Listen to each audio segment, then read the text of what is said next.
Hello students, class 10th प्रश्नावली 8.1 में आपका बहुत बहुत स्वागत है। आज मैं इस वीडियो में आपको प्रश्न नंबर 5 हल कराने वाला हूं। तो आइए प्रश्न नंबर 5 पढ़ लेते हैं कि यदि सेक थीटा बराबर 13/12 हो तो अन्य सभी त्रिकोणमिति अनुपात परिकलित कीजिए। यहाँ पर आपको सेक थीटा बराबर 13/12 दिया है, तो अन्य सभी त्रिकोणमितीय अनुपात ज्ञात करने हैं। तो इस प्रकार के प्रश्नों को हल करने के लिए आपको सबसे पहले एक समकोण त्रिभुज का निर्माण कर लेना है। तो मैंने यहाँ पर एक समकोण त्रिभुज बनाया हुआ है। समकोण त्रिभुज में एक कोण कितने का होता है? 90 अंश का। तो देखिएगा, इसके हम नाम लेंगे। यहाँ पर सबसे पहले ये जो सीधी रेखा है, ये सीधी रेखा हमेशा कितने का कोण बनाती है? 90 अंश का कोण बनाती है। और 90 अंश के सामने की भुजा क्या कहलाती है? कर्ण। अब देखिएगा, यहां पर आपको दिया है सेक थीटा। ये थीटा क्या होता है? कोण। कोण हम कहां लिखते हैं? सीधी रेखा के सामने। तो ये सीधी रेखा है और सीधी रेखा के सामने जो कोण दिया है वो हम लिख लेंगे। या थीटा दिया है तो इसका नाम ले लेंगे हम थीटा। अब यहाँ पर A B C P Q R कुछ भी नहीं लिखा है, तो आप कोई भी नाम दे सकते हैं। मैं इसका दे देता हूँ ए, इसका दे देता हूँ बी और इसका दे देता हूँ सी। तो त्रिभुज ए बी सी में कोण बी बराबर कितना है? 90 अंश है, इसलिए ये समकोण त्रिभुज है। तो आइए सबसे पहले हम सेक थीटा का सूत्र लिख लेंगे। ये मैंने शॉर्ट ट्रिक आपको बता रखी है। लाल बटे कक्का, मुझे सेक का सूत्र लिखना है। तो सेक बराबर क्या होता है? K/A। के मतलब कर्ण और ए मतलब आधार। तो सेक का सूत्र क्या हो जाएगा? कर्ण बटे आधार। तो यहाँ पे हम लिख लेंगे कर्ण बटे आधार। और इस प्रकार के प्रश्नों को हल करने के लिए आपके पास त्रिभुज की तीनों भुजाओं के मान पता होने चाहिए। तो कर्ण बटे आधार बराबर में कितना है? 13/12। तो देखिएगा, कर्ण क्या होगा, आधार क्या होगा। मैंने आपको बताया कि 90 अंश के सामने की भुजा क्या कहलाती है? कर्ण। और यहाँ पर कोण आपको क्या दिया है? थीटा। कोण क्या दिया है? थीटा। तो ये जो कोण दिया है, कोण के सामने वाली भुजा क्या कहलाती है? लंब। कोण ये दिया है तो इसके सामने की भुजा क्या कहलाएगी? लंब। और नीचे वाली रेखा क्या हो जाएगी? आधार। क्योंकि कर्ण तो कैसा होता है? फिक्स। 90 अंश के सामने की भुजा कर्ण वो कैसी है? फिक्स है। तो कर्ण का माप कितना दिया? 13। और आधार का माप कितना दिया है? 12।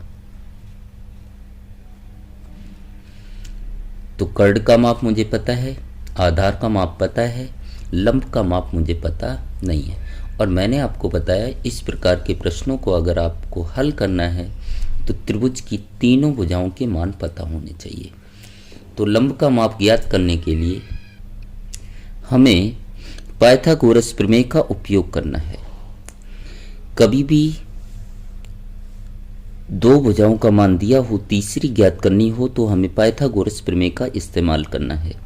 और पाइथागोरस प्रमेय क्या होती है? कर्ण का वर्ग बराबर लंब का वर्ग प्लस आधार का वर्ग। तो यहाँ से हम मान लिख लेंगे। कर्ण का माप कितना दिया है? 13। तो यहाँ लिख लेंगे हम 13 का वर्ग बराबर, लंब का माप मुझे पता नहीं है, लंब का नाम क्या है? यहाँ पर ए बी। तो यहाँ लिख लेंगे ए बी का स्क्वायर प्लस आधार का माप। आधार का माप आपको 12 दिया है तो लिख देंगे 12 का वर्ग। अब हम आगे हल कर लेते हैं। 13 की घात कितनी है 2, तो 13 का हम 2 बार क्या करेंगे गुणा करेंगे। 13 गुणा 13, इन दोनों का गुणा करेंगे कितना आएगा 169। इसी प्रकार से 12 का भी वर्ग कर लेंगे तो क्या आ जाएगा 12 गुणा 12 बराबर आएगा 144।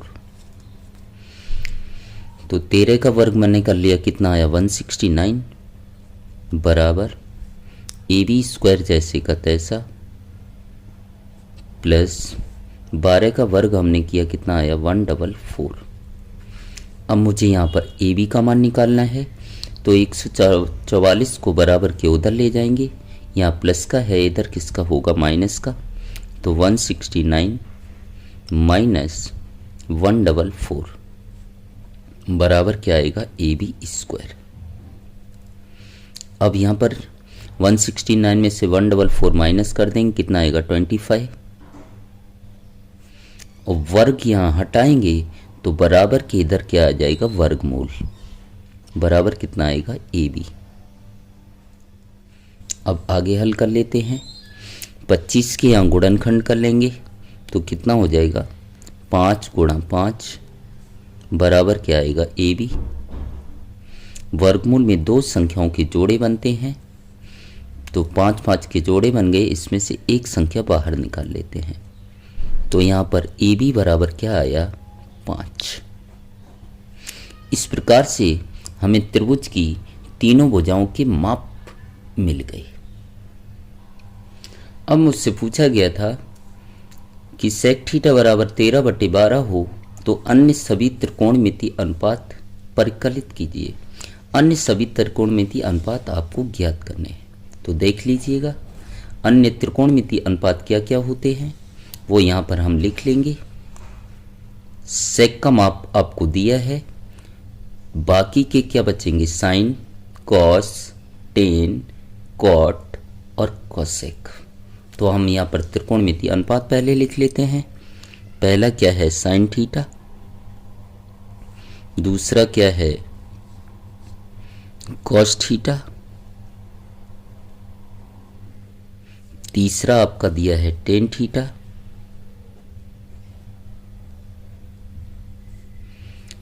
फिर आपको दिए हैं कॉट और कोसेक, कॉट थीटा और कोसेक थीटा। इनके हम क्या लिख लेंगे सूत्र।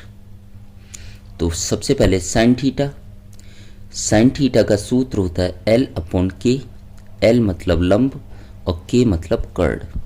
तो पहला सूत्र क्या आएगा लंब बटे कर्ण, लंब बटे कर्ण। दूसरा कॉस थीटा, कॉस थीटा बराबर होता है आधार बटे कर्ण। तो यहाँ पर मैं लिख दूंगा आधार बटे क्या आएगा कर्ण।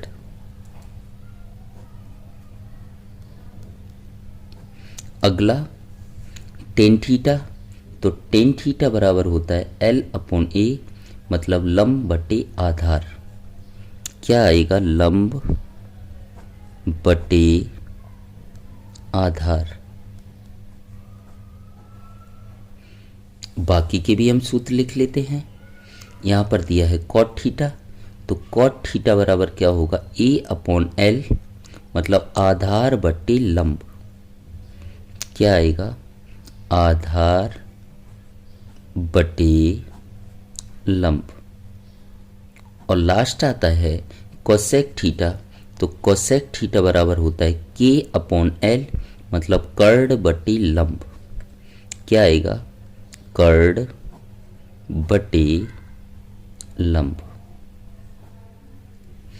मैंने सारे के सारे त्रिकोणमितीय अनुपात के सूत्र लिख लिए। अब हम चित्र से इनके मान रख देंगे।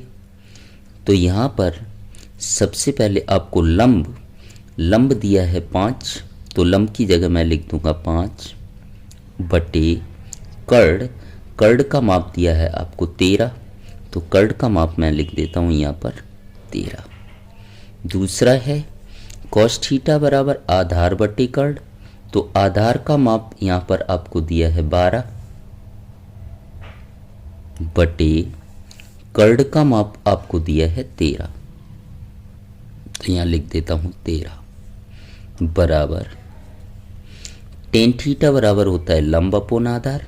तो लंब का माप आपको 5 दिया है तो यहाँ लिख देता हूँ 5 बटे आधार का माप आपको 12 दिया है तो लिख देता हूँ 12। और इसी प्रकार से हम कॉट का माप निकाल लेंगे। कॉट बराबर होता है आधार बटे लंब। तो आधार का माप आपको दिया है 12 बटे लंब का माप आपको दिया है 5। तो कॉट थीटा बराबर आ गया 12 बटे 5। लास्ट यहाँ पर आता है कोसेक थीटा बराबर कर्ण बटे लंब। तो कर्ण का माप आपको दिया है 13 बटे लंब का माप आपको दिया है 5। और यही आपका क्या कहलाएगा, आंसर। उम्मीद करता हूँ मेरा यह प्रश्न आपको समझ आया होगा।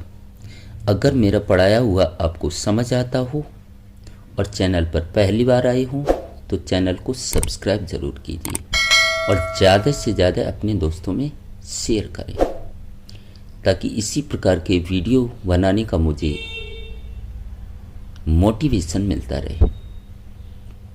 चैनल को सब्सक्राइब करना बिल्कुल मत भूलिएगा। Thank you so much.